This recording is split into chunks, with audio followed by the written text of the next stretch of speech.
Сәлем балалар, математика пәнінен 103-ші сабақ 11-ден 20-ға дейінгі сандардың құрамы тақырыбын өтеміз. Балалар, бірінші тапсырма қарайықшы. Бірінші тапсырма. Текшелерді санауға көмектес, есептеуді түсіндір делінген. Балалар, бірінші суреттегі текшеге қарайықшы. Неше текше? Жасыл текшеден 10, қызылдан 4. Ал енді осы текшелердің қосындысын есептейік. 10-ның 4-ке қосындысының мәні балалар 14-ке тең. 4-тің 10-ға қосындысы 14-ке тең. Яғни қосылғыштардың орнына ауысқанмен қосындының мәні өзгермейді. Жақсы балалар. Келесі 14-тің 4-ке айырмасының мәні балалар бізде 10-ға тең. Балалар, Келесі 14-тен 10-ның айырмасы 4-ке тең. Жақсы. Келесі суретке қарайық. 10-ның 5-ке қосындысы 15, 5-тің 10-ға қосындысы 15. 15-тің 5-ке айырмасы 10-ға тең, 15-тің 10-ға айырмасы 5-ке тең. 10-ның 6-ға қосындысы 16-ға тең, 6-ның 10-ға қосындысы 16-ға тең. 16-дан 6-ның айырмасы 10-ға тең, 16-ның 10-ға айырмасы балалар 6-ға тең. Жақсы, жарайсыңдар. Келесі екінші тапсырмаға қарайық. Екінші тапсырма. Дәптеріңе жазып есепте. 18-дің 8-ге айырмасының мәні 10-ға тең, 10-ның 7-ге қосындысы 17-ге тең, 10-ның 9-ға қосындысы балар 19-ға тең, 13-ның 3-ке айырмасы 10-ға тең, 19-ның 9-ға айырмасының мәні 10-ға тең, 10-ның 2-ге қосындысының мәні 12-ге тең. Жақсы, жарайсыңдар. Келесі үшінші тапсырмаға қарайық. Үшінші тапсырма. Балалар жеуге жарамды, жеуге жарамсыз ойынын ойнады. Тізбектерді есептеп, Әлияның нені жасырған анықта деді. Балалар, бірінші тізбекке қарайық. 15-тің 5-ке айырмасы. Балалар, мәні нешеге тең? 10-ға тең. 10-ның 8-ге айырмасының мәні 2-ге тең. Дұрыс айтасыңдар. 2-ның 10-ға қосындысының мәні балалар 12-ге тең. 12-ның 2-ке айырмасы 10-ға тең. Жақсы, балалар. Әлия нені жасырып тұр екен? Дұрыс айтасыңдар. Алманы жасырып тұр екен, Алма ол жеуге жарамды ма? Жақсы, жеуге жарамды. Дұрыс айтасыңдар. Келесі тізбекке қарайық, балалар. 18-дің 10-ға айырмасының мәні балалар бізде нешеге тең? 8-ге тең. 8-дің 3-ке айырмасы балалар 5-ке тең.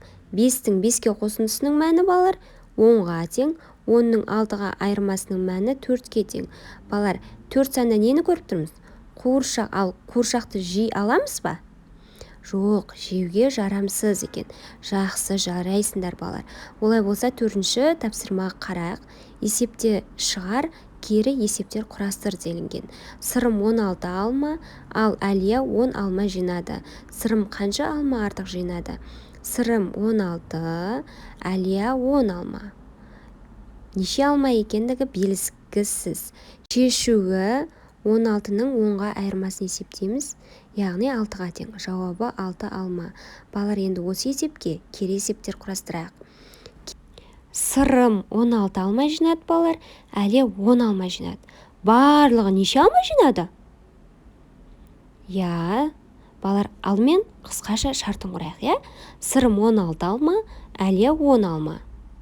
Яғни барлығы белгісіз алма. Шешуі 16-ның 10-ға қосындысының мәнін есептейміз. Яғни 26-ға тең. Жауабы балалар бізде 26 алма. Жақсы, келесі кері есепте құрастырайық. Әлия 10 алма терді жинады, яғни сырым белгісіз. Бірақ Әлияға қарағанда 6 алма артық жинады. Сырым неше алма жинады екен балалар, анықтайық. Ол үшін біз 10-ның 6-ға қосындысын есептейміз. Сонда 16 алма болады, Сырым 16 алма жинады. Келесі балалар 5-ші есепке қарайық. 5-ші есеп қайсысы ауыр? Алма ма? Алмұрт па? Алма ма? Апельсин бе? Ал бірінші таразыға қарайық. Бірінші таразыда 2 шие және алма тұр. Ол екеуі тең екен, балалар. Келесі астындағы таразыға 3 шие және алмұрт. Бір алмұрт тұр екен. Екеуі тең екен, жақсы. Енді балалар, 2 шие артық па, әлде 3 шие артық па? Қайсы көп екен? 3 шие артық екен, балалар. Сонда балалар, алмадан Ал мұрт көп екен, балалар. Ал мұрт алмадан ауыр. Жақсы, балалар. Есебіне қарайық. Бірінші таразыда бір алма және бір шие тұр. Және 3 шие тұр. Екеуі тең екен. Келесі астында бір апельсин және 2 шие. Екеуі тең екен. Балалар, енді бірінші таразыдағы 3 шиеден бір шиені алып тастасақ, 2 шие қалады, балалар. Сонда 2 шие алманың салмағымен тең екен. Және 2 шие мен апельсиннің салмағы тең екен.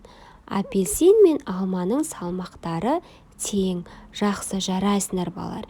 Осымен бүгінгі сабағымыз аяқталды.